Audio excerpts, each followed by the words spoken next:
Berbicara mengenai kendaraan bermotor, tidak lepas dari yang namanya mesin dan transmisi. Transmisi merupakan komponen penerus daya dari mesin ke penggerak roda. Transmisi memiliki beragam jenis, mulai dari manual dan juga otomatis. Pada video penjelasan kali ini, saya akan menjelaskan mengenai transmisi otomatis tipe CVT. Saya, Putu Wisnu Mayasa dari Universitas Negeri Semarang, akan membahas mengenai komponen-komponen CVT dan juga tips-tips untuk membuat CVT Anda menjadi lebih panjang umurnya.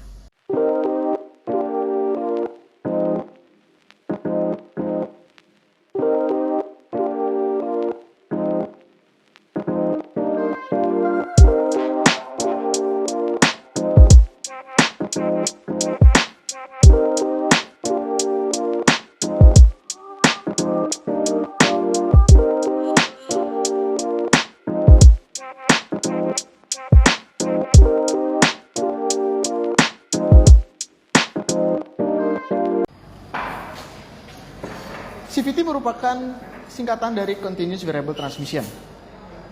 Transmisi CVT digerakkan oleh dua buah puli serta sabuk sebagai pengontrol rasio gigi.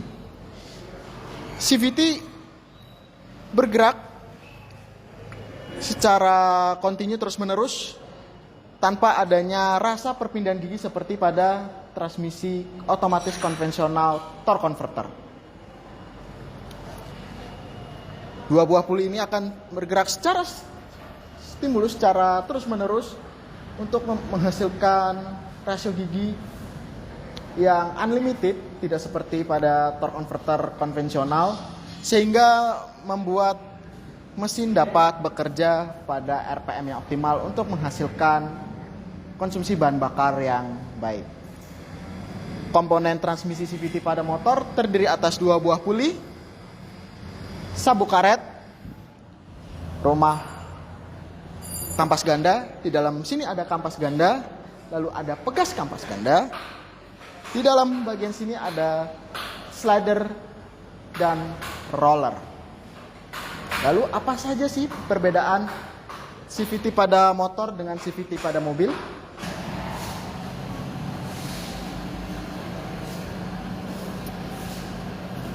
Lalu apa saja sih perbedaan komponen-komponen yang ada pada CVT motor yang sudah saya jelaskan tadi dengan CVT mobil? Yang pertama ada puli. Pulinya sama, puli input dan puli output atau drive pulley dan driven pulley.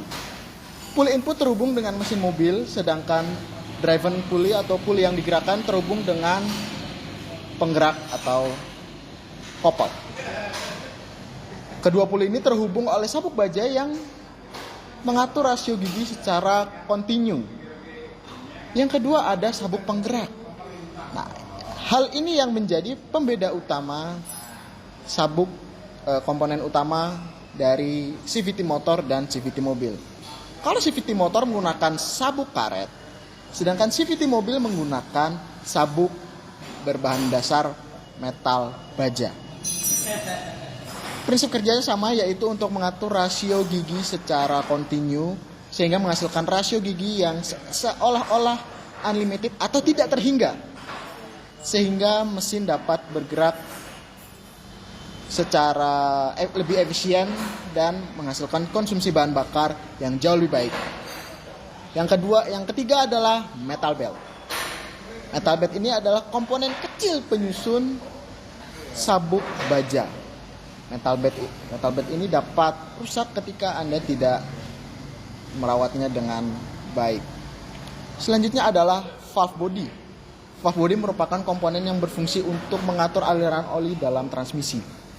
Valve body dilengkapi oleh solenoid yang dapat mengontrol aliran oli ke puli variator depan dan belakang, sehingga mengubah rasio gigi secara otomatis. Komponen ini juga terhubung langsung dengan ECU atau Electronic Control Unit, atau sebagai otak dari mobil tersebut yang mengatur seluruh gerakan-gerakan serta distribusi-distribusi pada sebuah mobil. Valve body juga menerima sinyal daripada sensor kecepatan dan juga sensor penggerak roda kepada solenoid di valve body untuk mengatur perubahan rasio gigi secara otomatis. Selanjutnya adalah ECU pada komponen elektronik di sistem CVT yang berfungsi untuk mengontrol semua komponen pada sistem CVT, termasuk stepper motor dan valve body. Komponen ini juga menerima sinyal daripada sensor kecepatan dan juga sensor pada putaran mesin untuk mengatur rasio gigi yang diinginkan. Selanjutnya ada stepper motor, yaitu komponen elektronik pada sistem CVT yang berfungsi untuk mengontrol rasio gigi pada transmisi.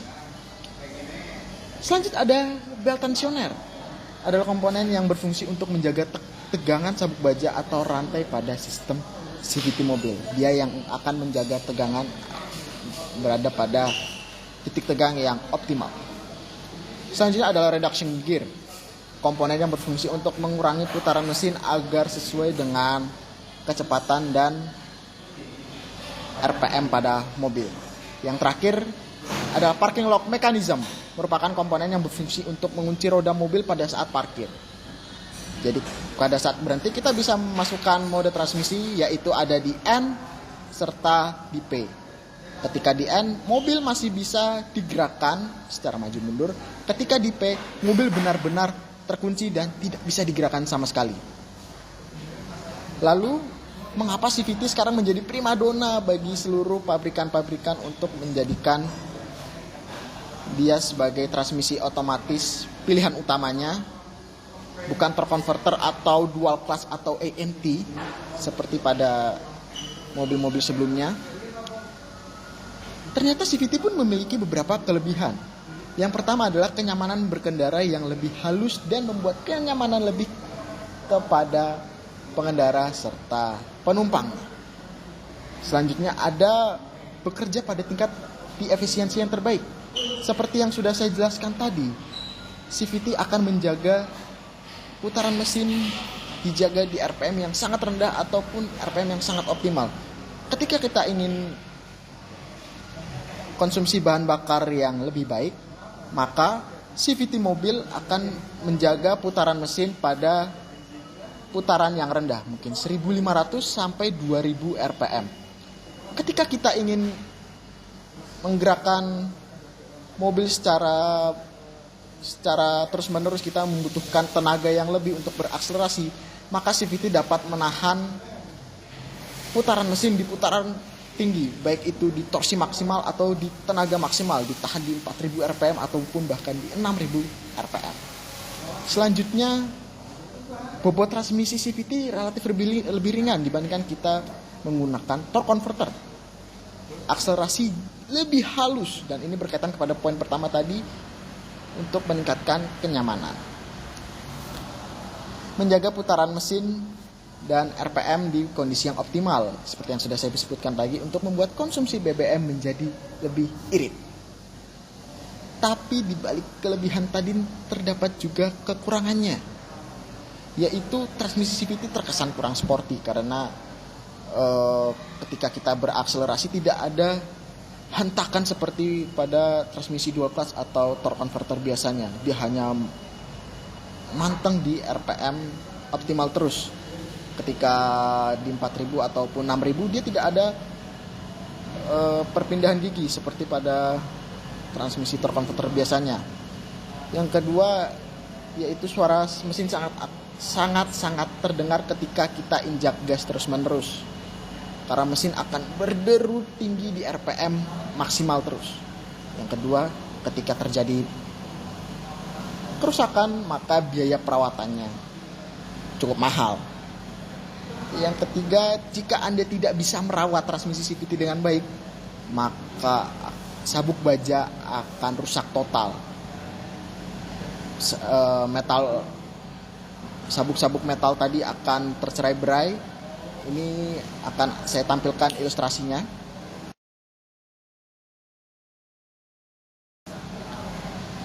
Nah, itu bisa menghabiskan mungkin 70 hingga 100 juta sendiri untuk membeli semua komponen transmisi CVT yang baru.